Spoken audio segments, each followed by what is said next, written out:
Mangwanani akanaka vedare tinokuchingamidzai zvekare kune chimwe chirongwa pano paZim Facebook Secrets and Confessions.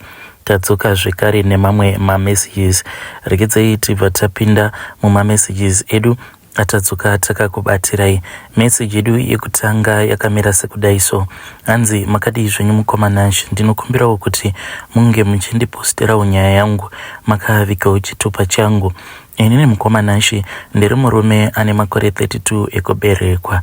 So mukoma zvakaitika ndezvekuti inini nemurume wangu takawanana apo patainge tichiri kuzimu. Mushure mekunge tawanana tichiri kuzimu kudaro, baba ndo pavakabva vazowana basa kuno kujoni. Even patainge tichiri kumusha, baba vainge vari munhu wekuti vainge vasingagari pamba nekuda kwebasa ravo ravanoita require kuti at all the times vangogara vari kubasa, then kumba vanozongouyawo pano nepapo. Saka zvinhu zvekutoti ndainge ndakatozvijaira kubva apo patainge tichiri mukomana nemusikana. Ndaitongozviziva kuti wangu mukomana handikwanise kumuona at all the times, pandinenge ndamuonerawo ndipapo. Patainge tichiri mukomana nemusikana, izvi zvelong distance zvainge zvichinakidza. Asi ndakazoti ndapinda mumba ndo pandakabva ndazoona kuti zvainge zvichinetsa nekuda kwekuti most of the times murume ndinenge ndisinaye. Asi mukoma patainge tichiri kumba ndinoona sekunge zvainge zviri nani nekuda kwekutiwo ndainge ndiri muenvironment yekuti ndaivawo nevanhu nezvinhu zvainge zvichindivaraidza.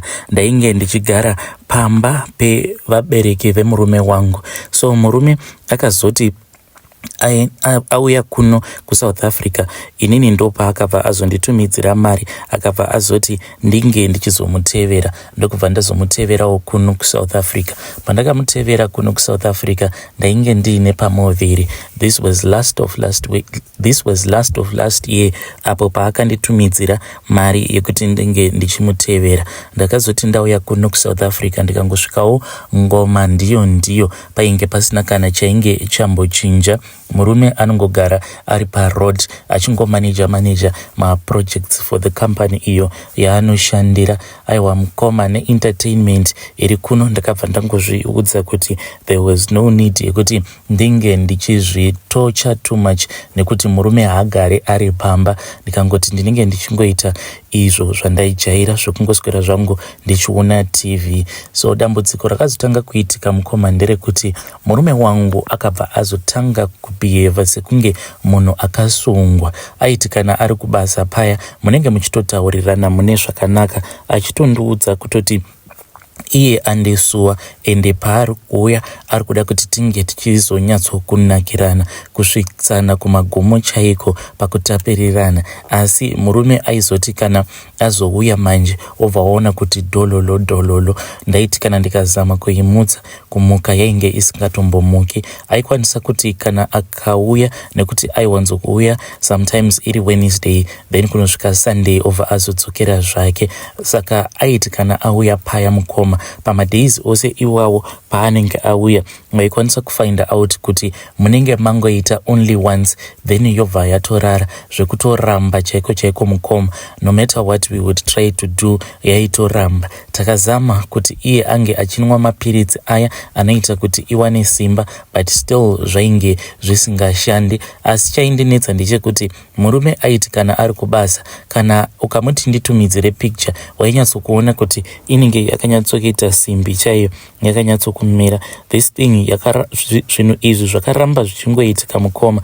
Apa ininiwo semunhu wekuti ndainge ndakazvitakura nemahormoneswo ndakabva ndazotanga kuzvidzidzisa kuti zvichihure zvangu handidi, ndokubva ndazotanga kuzvibatsira mukoma. Saka kubva ipapo pandakatanga kuzvibatsira, feeling yekuda munhurume yakaramba ichingopera mandiri, mbichana kudzamara murume ava kuti kana akauya kumba ndaisatombomubata kana kutombomukumbira, nayewo ainge asingambondibati, asingandikumbiri. Now the current situation mukoma tava kungoita sekunge inini nemurume wangu tiri hanzvadzi nehanzvadzi.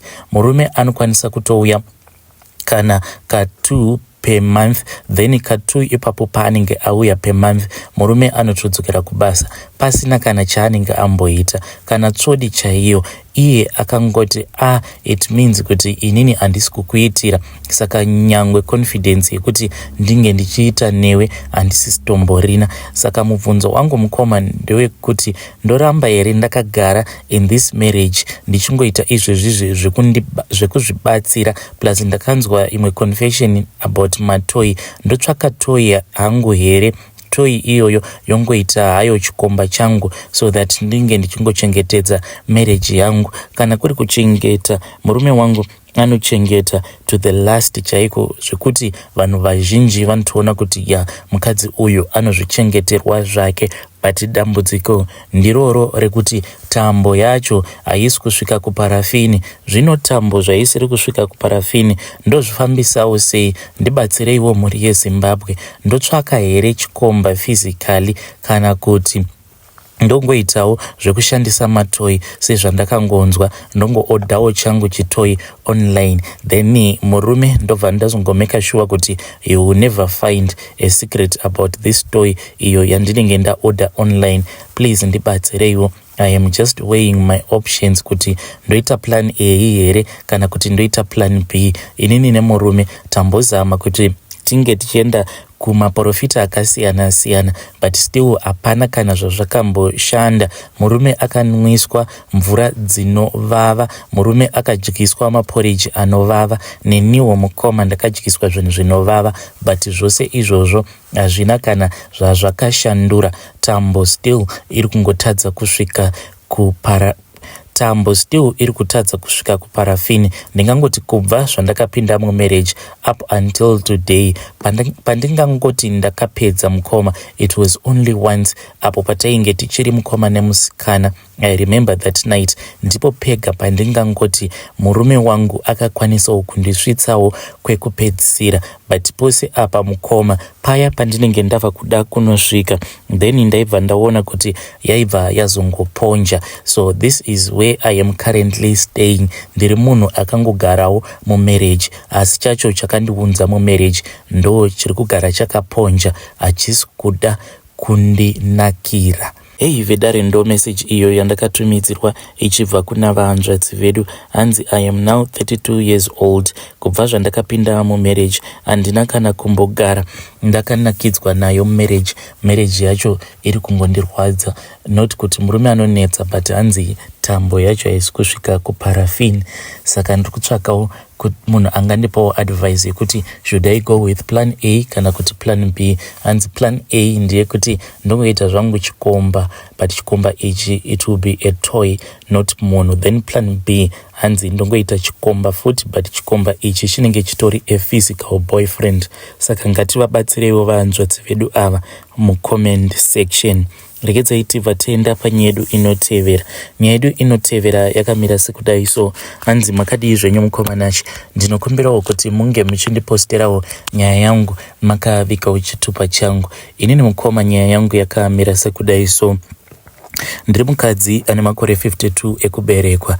Ndainge ndakamboroorwa, ndingangoti mabudiro acho andakaita mufirst marriage mangu zvakandirwadza, because after ndazobuda mufirst marriage yangu, zvinhu zvekuti zvakanditorera nguva kuti ndinge ndichizowanawo murume ari honest. But at the end of the day, even though ndakazowana murume uyo ainge ari honest, akabva azongoshayika zvainge zvisina kana tsarukano, ende akazoti ashayika kudaro mukoma. The next relationship that I got into, this was a long time ago. Ndopa ndakabva ndazobatwa nechirwere. Saka zvinhu izvi zvakabva zvazondirwadza kusvika pekupedzisira, but still I am a survivor. Nekuti kubva ipapo pandakabatwa nechirwere ndingangocalculata kuti ndatova nema 20 something years ndichingorarama ndiine chirwere. I am still okay. Asi zvakabva zvazondipa bitterness yakanyanyisisa zvekuti ndakabva ndazoblema murume uyo wandainge ndakambopinda naye in my first marriage kuti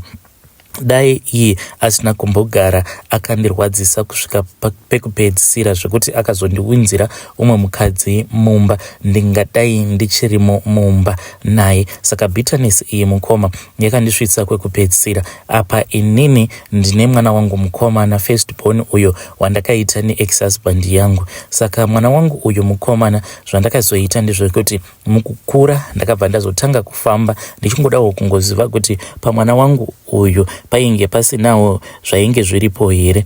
Then mukufamba ndakabva ndazoudzwa kuti paari painge paine shavi rainge riripo, asi shavi iri rainge richida kuti ndinge ndichidzokera mumusha. Then ndobva ndazonotaura nababa vake kuitira kuti zvinhu izvi zvinge zvichizogadziriswa. Asi the way that we broke up mukoma, kuti ndinge ndichizodzokera futi kwaari murume uyu, ndakabva ndaona kuti zvainge zvisingaiti. N'anga iyi ndakabva ndaibvunza kuti painge pasina here dzimwe nzira dzekuti ndaikwanisa kubatsirwa inini nemwana wangu, but pasina hama dzemwana wangu mukati dzinenge dziri involved including the father. N'anga iya yakabva yati ya zvinogoneka, but zvinenge zvava kuita sekunge tinenge tava kutorombera midzimu then nekutotenga midzimu. Saka n'anga iya yakabva yati iyo yainge isingazvigoni, ikabva yati iyo yainge ichiziva umwe munhu uyo aikwanisa kundibatsira. Ndakabva ndati that is fine, ndokubva ndazopiwa manhamba aya. Ndakazoti ndapiwa manhamba emunhu uya mari yacho yaainge achida yainge iri mari yainge yakawanda. Then yainge yakati kana ndisina mari ndainge ndichikwanisa kuzobhadhara nemombe. At that time yainge yakandiudza kuti painge pachingodiwa mombe 5, apa mombe ndainge ndisitomborina. Saka yakabva yazoti gore ramunenge makwanisa kuunganidza zvipfuwo izvozvo kana kuti mari munozodzoka pano pandiri, you are free. Vakabva vanyora mubhuku vakabva vati kunyangwe inini zvikazonzi ndinenge ndazotorwa nenguva kana kuri kunzi mukazowana mari mushure mekunge ndatorwa nenguva, then zita renyu iri ndanyora mubhuku, vana vangu vanokwanisa kuzongotangirawo ipapapa patagumira. Ndakabva ndazodzokera mukoma ndokubva ndashanda ende zveshuwa ndaiti kana ndakatarisa mwana wangu ndaiona kuti zvipo zvainge zviri paari ndo zvipo zvekare zvainge zviine vanhu vekwavo mudzinza rekwavo. Saka zvakabva zvazondipa shungu yekuti ndinge ndichiunganidza mari. Mwana wangu uyu akazoti zvino ava ne10 years ndo pandakabva ndazodzokera kune n'anga iyaiya. Saka zvakaitika ndezvekuti inini firstborn yangu nefirstborn yehure iro rakazonditorera murume, ndingangoti vana ava vainge vakangoenzana but vakangosiyana nemwedzi mishomanana, because inini ndakazoti ndichinozvara ndo pandakabva ndafind out kuti kwainge kutoriwo futi neumwewo munhu ainge nekuti zvakaitika ndezvekuti inini by the time yandakazonozvara ndo pandakazofind out kuti murume wangu ainge amitisa rimwe hure rake iro raakazounza pamusha. Izvo zvakazondiita kuti ndinge ndichizoita give